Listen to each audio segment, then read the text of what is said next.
100 ans avant l'Empire. Enchanté, petit prince, je me nomme Fortos, et je serai chargé de vous apprendre tout ce que vous devez savoir sur le monde qui est Vanirium. Les histoires et les mythes, les légendes et les contes, tout ce qu'il y a à apprendre sur ce monde fantastique. Alors, remontons un peu en arrière dans un premier temps, au temps où tout peuple ne se connaissait guère encore. Commençons donc avec les reptiles.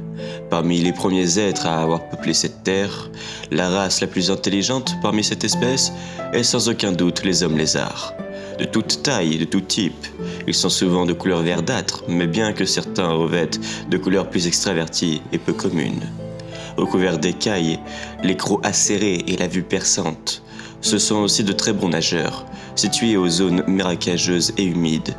Ils vivent dans les régions du sud-est du continent que l'on nomme Estérion. À l'époque, ils vivaient sous forme de groupes, des tribus qui se faisaient constamment la guerre entre elles pour des bouts de territoire et pour plus de pouvoir. Les différentes sous-races parmi les hommes lézards se regroupaient entre elles pour vivre sous la même bannière. Certains étaient petits de taille et de couleur turquoise, les écailles plus fins et vivant principalement proches des cours d'eau. Ils avaient le visage plus rond, les mains palmées, et ressemblaient presque plus à des poissons qu'à des lézards. C'étaient les Natilis, les plus paisibles de leur race. À l'opposé d'eux, les Firtos étaient bien plus grands, atteignant parfois la taille de 2 hommes réunis. Ils étaient plus bellicistes, leur gueule se rapprochait davantage des crocodiles et ils se tenaient plus droits pour montrer leur fierté et leur force à leurs rivaux. La sous-race des Mudicos, elle, comprenait des êtres plus modérés. De taille moyenne, ils étaient les plus nombreux parmi les hommes lézards. Vivant dans les forêts tropicales et la jungle, ils construisaient de grands bâtiments en bois dans lesquels logent les plus grands chefs de tribus. C'étaient les plus habiles avec leurs mains quand il s'agissait de travailler le bois des palmiers coupés et de construire d'immenses tours de guet avec. Pour que les éléments qui suivent cette histoire soient plus clairs, nous allons les dater. Je ne vous parlerai ici que de récits très anciens. C'est pourquoi la datation se fera en année avant l'Empire. Et oui, la première année de notre calendrier est marquée pour beaucoup, et surtout parmi les humains, par la naissance de l'Empire des hommes. Bien que cette première année soit aussi témoin de bien d'autres événements importants, mais gardons ça pour plus tard. Avançons prudemment et dans l'ordre chronologique pour ne pas vous perdre, jeune prince. C'est donc en l'an 100 avant l'Empire que se passent les événements que je vais vous conter. Proche des côtes est du territoire des hommes lézards, les Natilis, comme à leur coutume, se baignaient et chassaient en embrassant l'écume du soir. Ils ne sortaient qu'un petit groupe d'une dizaine d'individus tout au plus. Cette nuit-là, les petits faisaient leur initiation de pêche, et les parents les observaient avec fierté. Ces moments de joie et de tendresse les aveuglaient du danger à venir. C'est au loin que l'un des reptiles vit le feu naviguer sur l'océan. Une embarcation sur laquelle se tenaient des êtres comme on n'en avait alors jamais vu en Estérion. Des êtres de l'ombre, des êtres de flamme, des êtres assoiffés de pouvoir, la peau rouge de grande taille, des griffes tranchantes comme des lames, une gueule s'apparatant à un gouffre. C'étaient les premiers démons que l'on vit s'avancer sur cette terre.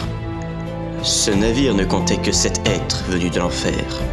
Ils ne cherchaient pas le conflit, car ils savaient que sur l'eau, ils n'étaient guère à leur avantage. C'étaient des explorateurs. Ce soir-là, les Natilis prirent peur et sortirent juste de l'eau pour se mettre à l'abri dans les cavités qu'abritent ces côtes rocheuses et dans lesquelles ces hommes lézards avaient fait leur demeure. Les démons explorateurs posèrent donc le pied sur le sable chaud de ces régions tropicales et pénétrèrent dans la forêt, avançant plus profondément dans les terres. Puis, ils lancèrent un signal, une boule de feu déchirant le ciel, traversant l'horizon pour quitter le paysage d'Estérion. Et quelques jours, quelques semaines plus tard, d'autres démons vinrent sur le continent.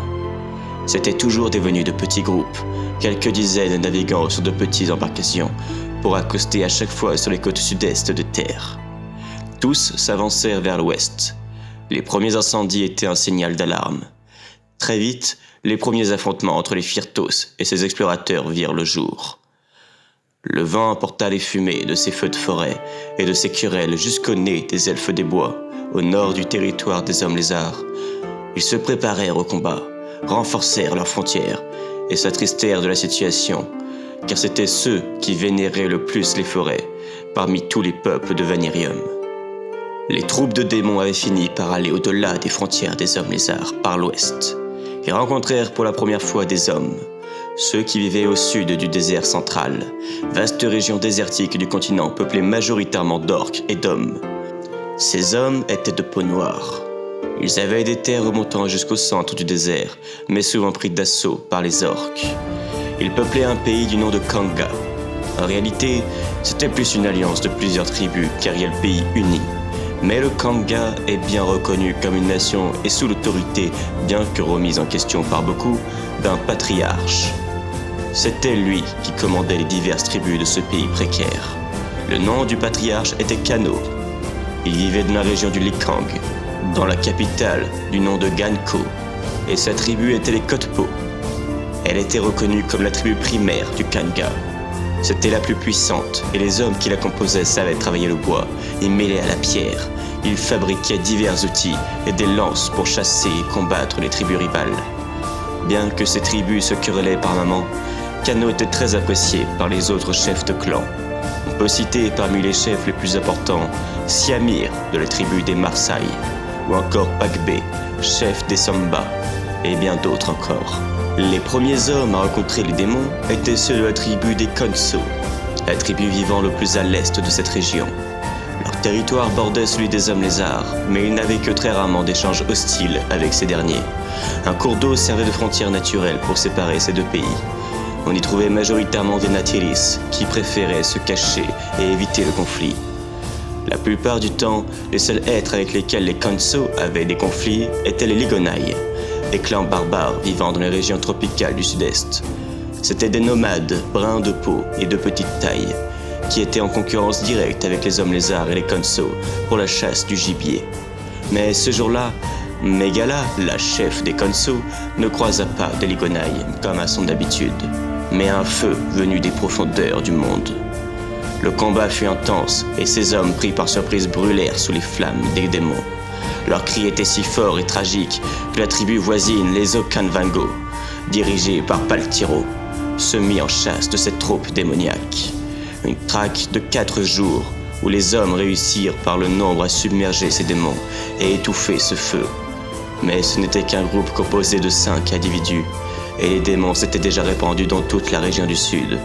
Une petite victoire pour ces hommes contre une dizaine de villages incendiés et d'êtres devenus cendres et poussière.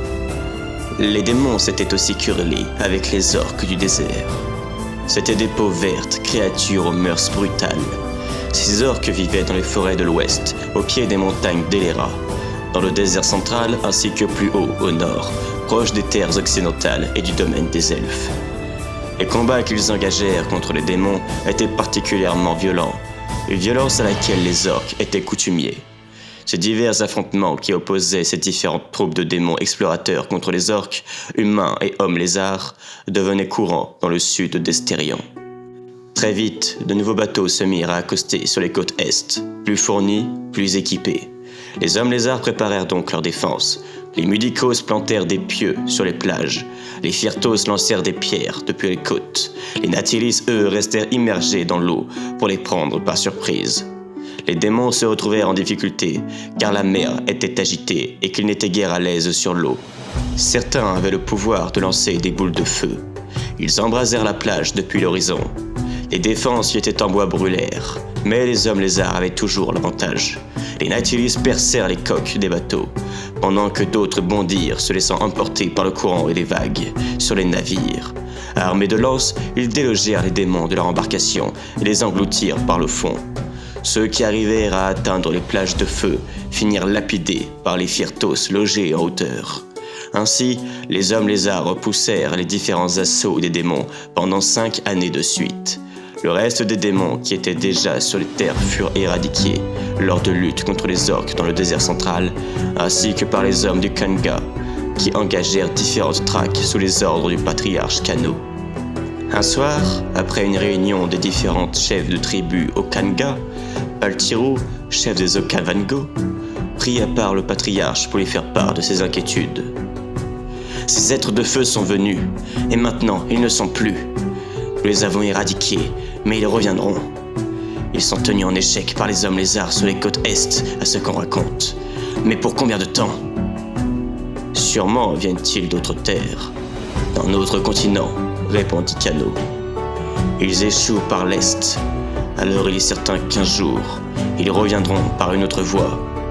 Que me suggères-tu donc? Je fus parmi les premiers hommes à les avoir affrontés, dit Paltiero en préparant son cheval.